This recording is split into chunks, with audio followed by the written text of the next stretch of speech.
Shalom. First and foremost, I want to give all honor, praises, and glory to Yahweh, Bahashem, Yahweh Shai, Bahashem, Rakakwadash. Double honor to our apostles and elders of Great Millstone that rule well. Peace and salutations to the hopeful elect pushing this true doctrine. We're called the four winds of the earth in all truth and in sincerity. I'm the Mahad Ariyah from the Mississippi Count. Lord willing, this be an edifying lesson. Hey, and this lesson is just kind of going into this whole situation with R. Kelly. You know, it was a headline reading that he's facing up to 100 years, you know, for abusing underage women or women in general. But this lesson is going to just focus on the underage part, you know. So I'm going to read this article, or this Q&A, if you will. You know, it's called Got Questions Podcast. And the question was, does the Bible say what is the proper age for marriage? And we all know that marriage is pretty much when you go into a woman. That's when you're joined together. You know, when you become as one, when your flesh comes together, when you put your rod inside a woman's vagina. Okay, so again, it says, does the Bible say what is the proper age for marriage? And the answer is, the Bible does not specifically, the Bible does not specify any particular age requirements for a person to be married. Rather, it speaks in general terms of marriage being for those who are grown up. And it says, see Ruth 1, chapter 1, verse 12 and 13. Both the language and culture of the Bible strongly supports the idea that puberty, at bare minimum, is a condition that must be met before becoming someone's spouse. This fits with one of the historical purposes of marriage: conceiving and rearing children.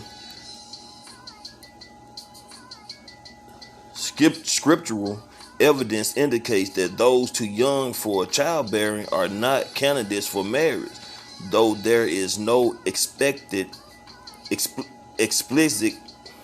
age given in the Bible. Right. So that puberty, when it comes to a young lady, is when she gets her flower, when she has a cycle, you know, her first period.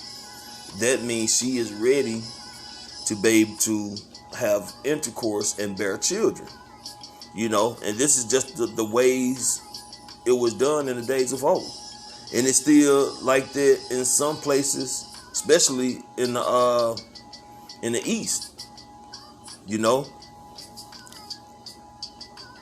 So now, I'm not condoning it all or encouraging men to deal with underage women. I'm not doing it. I'm just, through the Spirit, making a point and showing that dealing with younger women or marrying younger women in the ancient days was not an act of breaking a law. I mean, if you did do that, you would have to, you know, pay for that. But when I say pay for that, I mean like you would have to give the damsel's father an amount of shekels, man, like 50. But we'll get into that. You know, I bring that scripture out to close out. Okay, so it continued to read on. It is reasonable to look at the practices of ancient Judaism for cultural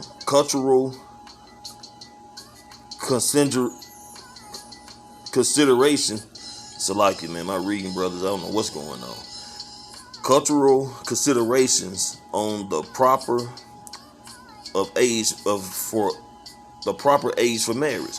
According to tradition, boys were not considered men and therefore not marriageable until the age of 13. So the age of 13 is when a young boy is considered a man. All right.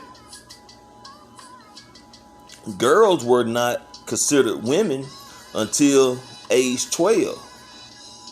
So a young lady was considered to be a woman at the age of 12 because chances are she has had her cycle, meaning she's ready for childbearing. All right. These ages more or less correspond to the onset of puberty. While those ages might seem too young to us, there are not unusual ages for getting married historically. Right, as I said earlier, in the days of old, in the ancient days, this is nothing out the ordinary. Where men would get younger women and start being fruitful with them. Okay? It has only been within the last century or so that the average age of getting married has differed into the late 20s and early 30s.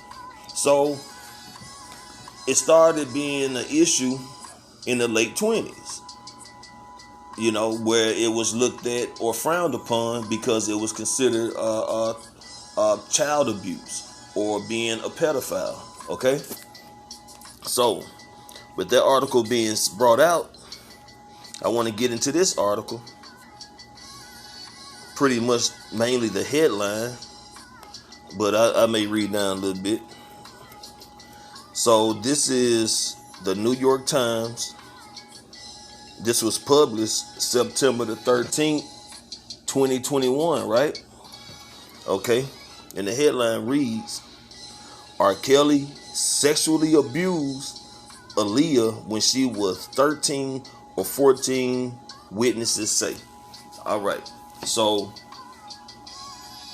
according to the ancient times, or the old days, the ancient biblical times, if you will, as I read in that article, a young lady was considered a woman when she turned 13 because puberty kicked in and she had a cycle, and she was at the age where she was good for childbearing, right? So R. Kelly sexually abused Aaliyah when she was 13 or 14, witnesses say, right? All right, the witness, a former backup performer, said she walked in on the singer as they were engaged in a sex act around 1993, 1 year before they were legally married. So, if this is accurate, she still was married when she became 14 to him, right? But they say it was illegally married. If I think I said illegally a minute ago, Salaki, but illegally married, right? So I want you to just remember that part right there now. It's two things in this article in the top I want you to remember, brothers, where it says she was 13 or 14, right? And then it say 1 year before they were illegally married. All right. So we'll read this. Former backup performer for R. Kelly testified that she saw Mr. Kelly engaging in a sex act with the R&B singer Aaliyah around 1993 when Aaliyah was only 13 or 14 years old, right? Okay. Now let's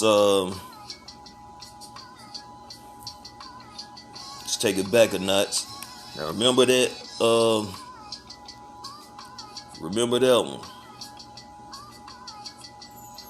That's a lot. I'm going to the wrong one. All right.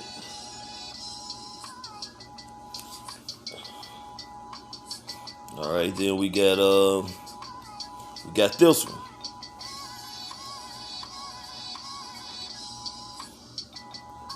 Well, this ain't the one I want. This is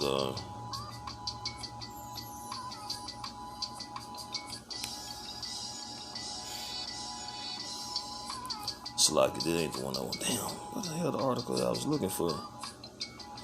This probably it right here. Let me just...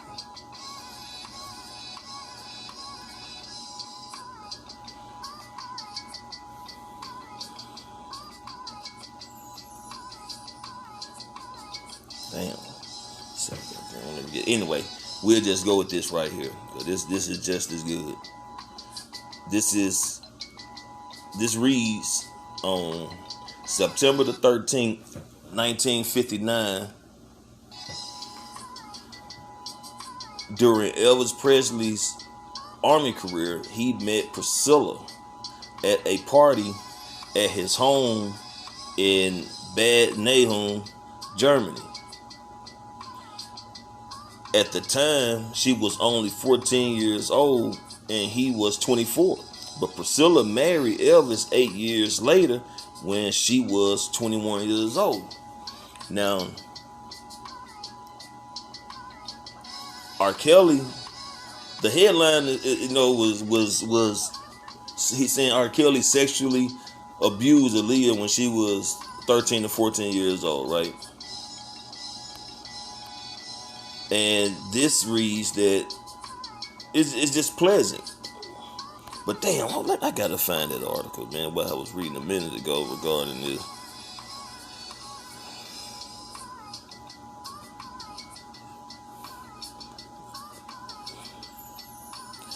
Is this it?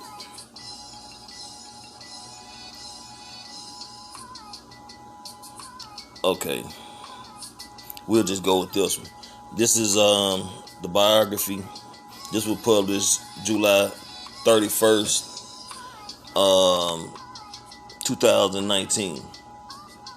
And it was updated October 14, 2020. But the original was July 31st, 2019. It's like your brother, I'm kind of all over the place. But Lord willing, it's still to be edified and the point to be made through the Spirit. Okay?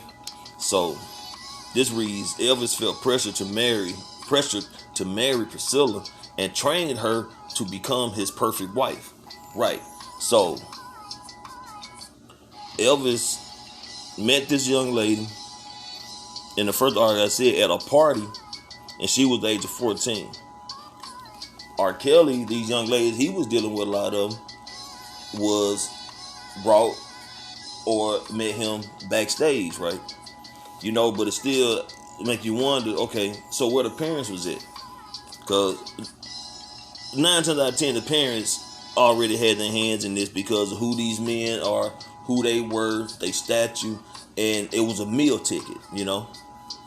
So the parents of Priscilla was willing to let Elvis deal with her, even though she was only 14, because Elvis was already, he started sleeping with this girl. He did not deal with this girl for 8 years, this young lady, and never had intercourse with her. All right? And R. Kelly wasn't dealing with those young ladies. Backstage passes coming to his house, hanging out with him. He wasn't dealing with them. You know? Now, according to Esau's law, yes, it's illegal. And depending on the state you in, the age it varies, because in the state of Mississippi, it's legal to deal with a young lady at the age of 16. In some places, it's got to be 18. Like I think in Florida, if I'm not mistaken, the state of Florida, the woman has to be 18 for you to have intercourse with her. You know, where you won't have any legal issues.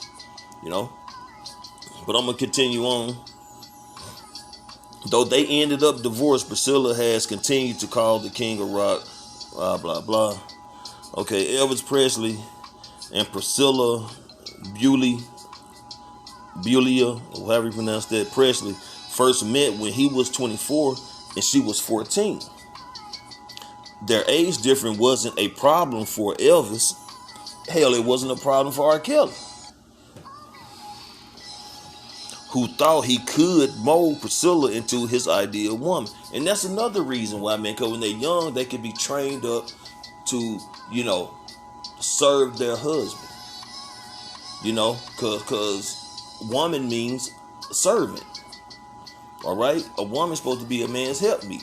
So by getting them at this young age, they can be trained. And that's just because, you know, a man back in the old days would marry a girl at that young age doesn't mean they started having children right that moment. No. Sometimes this woman was groomed.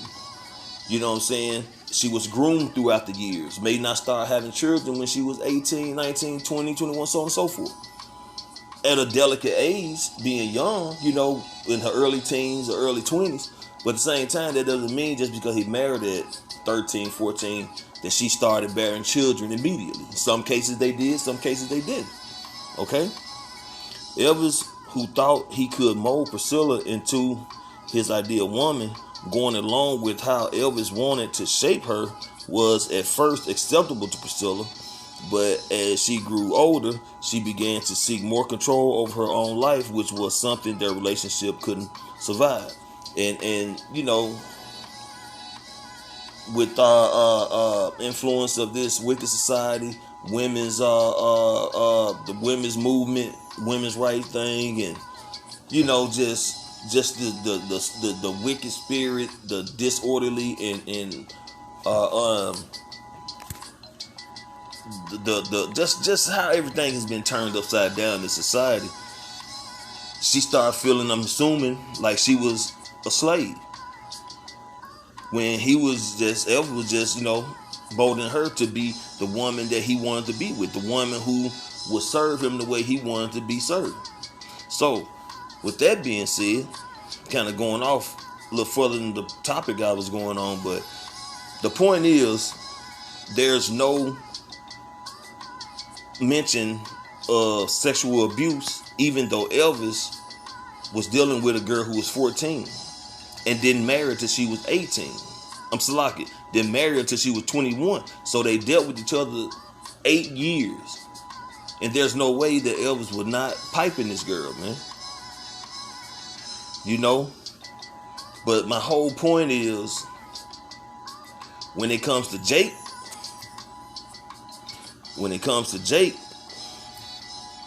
they're gonna be considered the worst. Okay? They're gonna be headlined like this: sexually abused. They're gonna be considered people who sexually assault women. But that's the accuser of our brethren, man. This devil is always gonna paint a picture of Jake being the worst of the worst, man. When you got this devil, the Pizzagate, all these Howard Weinstein and Epstein, all these guys, that did Woody Harrison. You got all these different Edomites who have done all these wicked acts, man. And it gets swept under the rug. It gets swept on the rug, no repercussions. A slap on the wrist and just disappears. That nigga used to be on Fox, Bill O'Reilly. Swept under the rug. It's so many. But Jake, it floods the social media. It floods the news networks. And again, I'm not condoning it, because the shit these niggas was doing, they should have been smarter. But they felt like they were just untouchable, and they could do what the hell they want to do. And then they started getting conscious and want to start going against the grain, and Esau put them in their damn place. But this devil gonna have to give an account for all his wrongdoing, his unrighteous decrees, because he make laws to entrap Jake. And that's why if the laws, statutes, commandments of the Bible was upheld in this wicked society, this society wouldn't be wicked. It would be righteous. But see, those are the days to come when Yahweh Shai comes back. So my whole point is, in this society, you have to be mindful and use the word, don't abuse the word. See, these niggas was abusing the world. Hey, all the money they wanted to do whatever they want to do, but they chose to deal with underage girls that is illegal to deal with in this kingdom, right? When they could have dealt with any women they wanted of age, because they was financially able to do that. So I'm gonna get a quick scripture right here. And I'm going to close it out. This is Deuteronomy chapter 22. I'm going to start at verse 28. And it reads, if a man find a damsel that is a virgin, which is not betrothed. So if a man find a woman that's a virgin, who's not married, not taken, doesn't have a husband, and lay hold on her and lie with her. So if he grab her, take her up, throw her down, take it from her, what the world call rape, which means just pretty much to take, and they be found. So if he lay hold on her and lie with her, and they be found, then the man that lay with her shall give unto the damsel father 50 shekels of silver.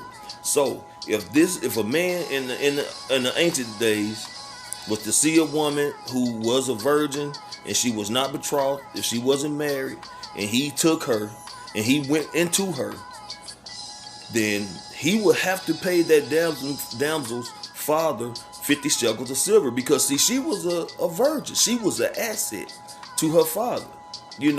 This could have been building some kind of alliance, with another family. However it was, whether it's going to be dealing with cattle, land, kingdoms coming together, whatever. That has been interrupted by another man taking hold and going to her, right? So he would have to pay her father 50 shekels of silver. And it reads on, and she shall be his wife, because he went into her.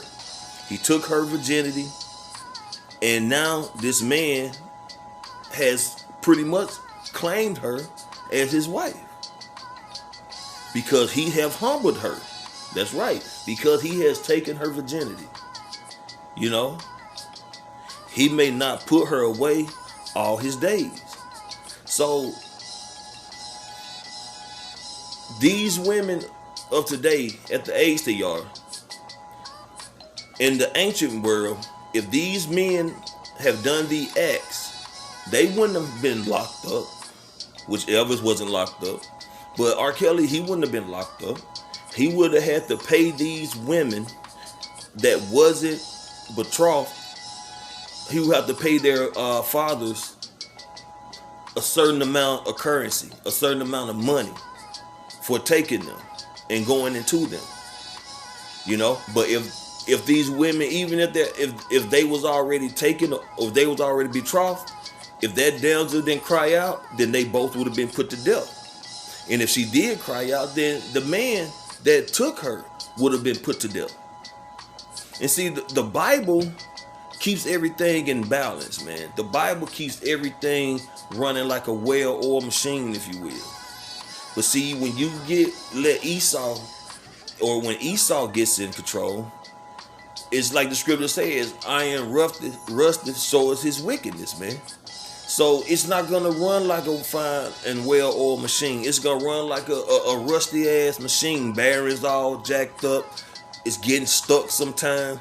It's not going to run well. It's going to always be defects. And that's what's wrong with this kingdom today, man. Under this rulership of Esau Edom, the so-called white man. He's ruling in wickedness, man. Therefore, nothing is going to be right. He's turned everything upside down. But when Yahweh Shai returns, everything's going to be put back in its righteous order, man. And we're waiting for that day to come. So, hey, Lord willing, this was an edifying lesson. I want to give all honor, praise, and glory to Yahweh, Bahashem, Yahweh Shai, Bahashem Rakakwadash. Double honor to our apostles and elders of Great Millstone that rule well. Peace and salutation to the hopeful elect. Shalom.